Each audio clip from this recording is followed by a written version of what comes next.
the past and present of coal resources to the Cambrian explosion of life. After the Huronian glaciation, after a long development period of about 800 million years, the excess oxygen began to continuously oxidize the carbon in the ocean and on land, or to oxidize other substances, causing the carbon dioxide levels to gradually rise again. The Earth's climate also began to recover at the same time. This process was increasingly approaching the conditions required for biological development, the right temperature, carbon-oxygen balance, and natural environment. Approximately 550 million years ago, due to the accumulation of long-term evolution, the Earth entered a period that we today call the Cambrian Explosion.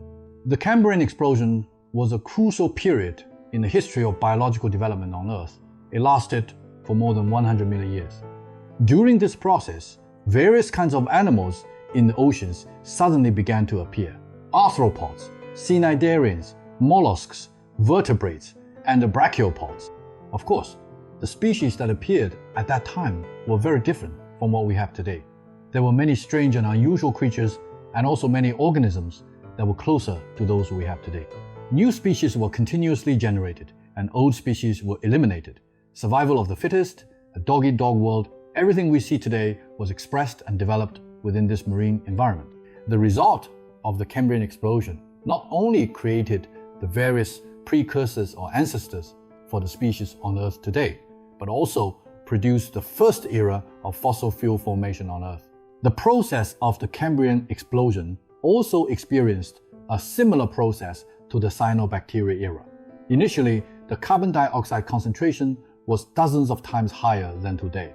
By the end of the Cambrian period, it had again reached an era with extremely low carbon dioxide content and extremely high oxygen content. So a similar story and the process to the cyanobacteria era was that in the late stage of the Cambrian explosion, the late stage of the Cambrian explosion gave rise to another major ice age on Earth called the Ordovician glaciation. After the Ordovician glaciation, it was immediately followed by, just like the previous time, the Huronian glaciation, which brought about the disappearance of cyanobacteria. The Ordovician glaciation, which resulted from the Cambrian explosion, saw the second great mass extinction, late Ordovician mass extinction. Therefore, the second cycle of life's prosperity, glaciation, and extinction in Earth's history was completed. The biggest revelation from the Cambrian explosion is that the generation and development of species, the competition, elimination, and evolution of species, created a classic logic of life development for the biomass history that has continued to this day and for the development of our human race today. Today, 500 million years have passed since the Cambrian explosion. Our scientists have developed histology, physiology, genetics, these scientific theories under modern science. We believe that it is a process of life's elimination and development where countless logical, scientific, and sound things were continuously preserved. After the incorrect or inappropriate branches were eliminated, it resulted in a summary of successful experiences.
Scientists